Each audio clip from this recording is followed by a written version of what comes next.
Is Mary Shelley's Frankenstein a warning or homage to modern scientists? Hi, my name is Jalen Hall, and I will be presenting my arguments and examples surrounding the following topic question. Is Mary Shelley's Frankenstein a warning or homage to modern scientists? So, my position on this topic is that Mary Shelley's novel Frankenstein definitely serves as a warning and not an homage to modern scientists, because Victor's actions effectively demonstrates how unbridled ambition and selfishness can lead people to make reckless decisions without considering the consequences. Before I begin my presentation, I want to share some inside knowledge about the author of this novel, Mary Shelley herself. While researching the book and Mary Shelley's autobiography, I learned that Mary Shelley's own life and the people who surrounded her greatly influenced her decision to write Frankenstein. Her mother, known as Mary Wollstonecraft, and her father, William Godwin, were both extremely talented authors, which is why it was no surprise that Mary followed in their career paths. In the preface of the novel, she recalls a vision that she had. She wrote in the novel that she had seen the hideous phantasm of a man stretched out and then, on the working of some powerful engine, show signs of life and stir with an uneasy, half-vital motion. Frightful must it be, for supremely frightful would it be the effect of any human endeavor to mock the stupendous mechanism of the creator of the world. His success would terrify the artist. He would run away from his odious handiwork, horror-stricken. He, the artist, sleeps, but he is awakened. He opens his eyes. Behold, the horrid thing stands at his bedside, opening his curtains and looking on him with yellow, watery, but speculative eyes. This is the same vision that prompted Mary to write Frankenstein. However, the vision is not the only thing that inspired her to write this story. She herself says that she often compares the monster in Frankenstein to Satan in John Milton's Paradise Lost. Originally, Mary had also intended for Frankenstein to only be a short story, but her husband Percy persuaded her to make it much longer. Mary Shelley drew inspiration from her parents, which is Mary Wollstonecraft, the picture right there, and William Godwin. Her husband, Percy, who is pictured there, and her vision, which I put a vision, and then John Milton's Paradise Lost. Her rendition of Frankenstein is why she is still to this day considered to be the mother of horror stories. Now that you have some context on why the story was written, I will begin my presentation on why Mary Shelley's Frankenstein is a warning to modern scientists. The connotation surrounding the term ambition is a positive one, especially in the realm of science. The idea of making new discoveries excites scientists and researchers and drives them to further explore the world that surrounds us. In the novel, Frankenstein's ambition to uncover new discoveries became unregulated, and this caused him to behave recklessly and irresponsibly. He is a good example of how ambition can lead to devastating consequences. This novel definitely serves as a warning for modern scientists because it proves that too much ambition can cloud one's judgment and lead them to commit careless acts. The first example I will be talking about is how Victor Frankenstein started the project of recovering human life with two main intentions, but neither of which were inherently bad. He just had too much ambition and that led him astray. Firstly, Frankenstein dreamed of the glory and fame that he would receive if he effectively created life out of lifeless materials. Secondly, Frankenstein hoped to discover a way to bring his deceased mother back from the dead. Frankenstein was not a bad person. He just allowed his ambition and emotions to completely influence his actions. His thoughts had supported his spirits while he perused his undertaking with unremitting ardor. Frankenstein's downfall was when he started letting his unbridled ambition lead him to make reckless decisions without thinking of the consequences. For example, when Frankenstein realized his creation was extremely ugly, he just abandoned it. He states that he was unable to endure the aspect of the being that he had created.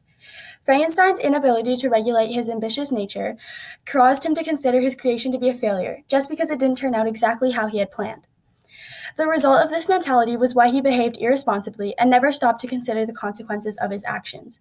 Frankenstein did not think about how the monster had enough human traits to eventually feel the pain of being rejected, and that this would lead to his creation seeking revenge on him. Having too much ambition was Frankenstein's fatal flaw, and he was so fueled by it that he ultimately became blinded. He ruined himself with his aggressive ambition that overpowered his original good intentions. There is also another example found in the story that shows how Frankenstein's untamed ambition got the better of him. While he was too late to save his loved ones from his own creation, Frankenstein eventually does come to realize that his fatal flaw was his ambition. He states that, like the archangel who aspired to omnipotence, I am chained in an eternal hell. This is him comparing himself to Satan, who is also guilty of having too much uncontrolled ambition. Unfortunately, while Frankenstein may have acknowledged the fact that he let his ambition get the better of him, it doesn't seem like he actually learned from his mistakes. While on his deathbed, Frankenstein attempts to warn Walton about the dangers of having too much ambition. However, at the very last second, he takes his warning back. Frankenstein's last words were, "Yet why do I say this? I have myself been blasted in these hopes, yet another may succeed." This proves that even after everything he went through as a result of his excessive ambition, Frankenstein still hopes that someone will attempt this experiment again. Evidently, he did not fully realize that his overly ambitious nature was the cause of his downfall. Even non-fictional characters have dealt with the negative results of allowing their ambition to cloud their judgment. Similar to Frankenstein, their unsuppressed ambition also caused them to behave recklessly. The advancements of nuclear power in the 20th century gave scientists the ability to generate an enormous amount of relatively clean energy. This was an amazing advancement for an energy-hungry society, but the creation of the atomic bomb arose from the exact same technology, directly leading to the destruction of 2 entire cities. This scientific advancement was considered a success because it helped to generate more clean energy.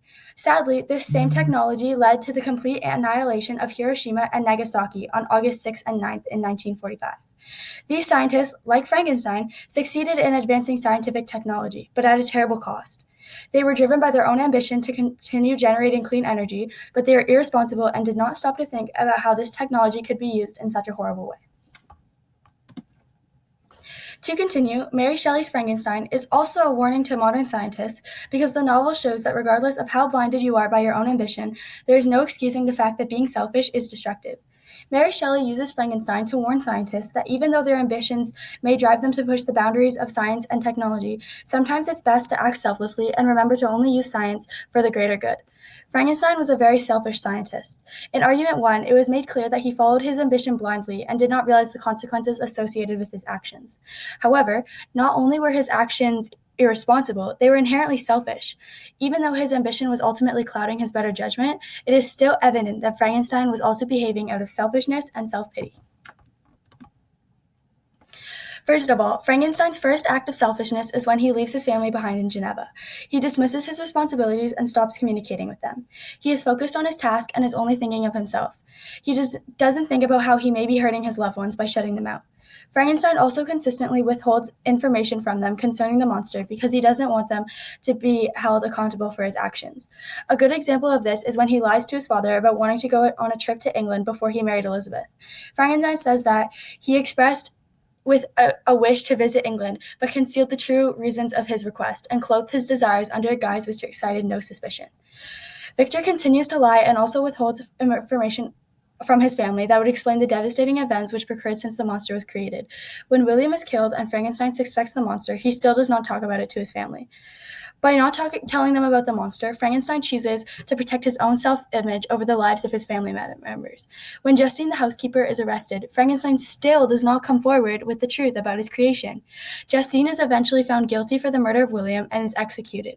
Frankenstein does nothing to stop her execution, even though he knows that it was the monster and not Justine. Frankenstein is so selfish that he allows an innocent girl to die in order to protect himself. While Frankenstein does tell his family that he's innocent by saying, "My dear father, you are mistaken. Justine is innocent. I had no fear, therefore, that any circumstantial evidence could be brought forward strong enough to convict her. My tale was not one to announce publicly. Its astounding horror would be looked upon as madness." So he says this to his father, but he still does not bring himself to announce this publicly due to the fear of people tracing the evidence back to him and the monster. Instead of speaking out to save the life of his housekeeper, he chooses to commit an insanely selfish act and keep his secret in order to maintain his good image.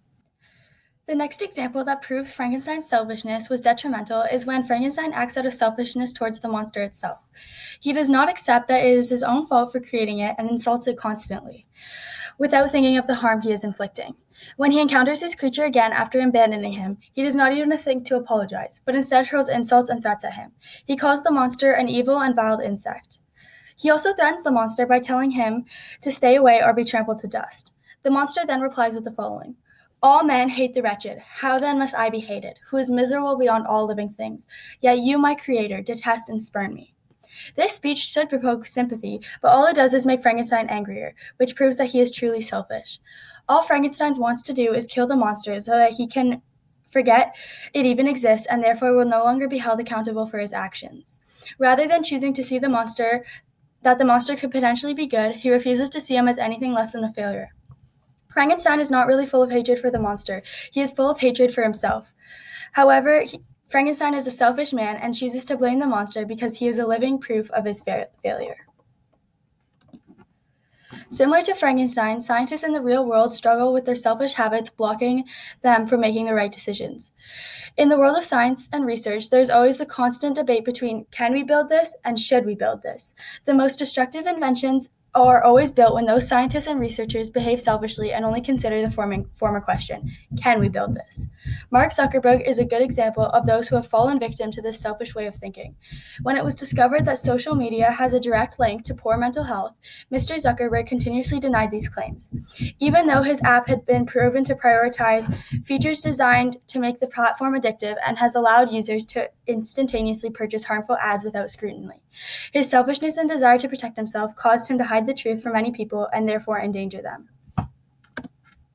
In conclusion, this story is a warning to modern-day scientists because, even though Frankenstein doesn't seem to realize this, the novel makes it crystal clear that being ambitious can lead to amazing discoveries, but there can be extremely negative consequences when that ambition causes people to not take responsibility for their action. This novel also serves as an impactful warning to those who choose to advance science while only thinking of themselves. Mary Shelley's Frankenstein reminds modern scientists to always remember to ask themselves if their creation will help or harm others.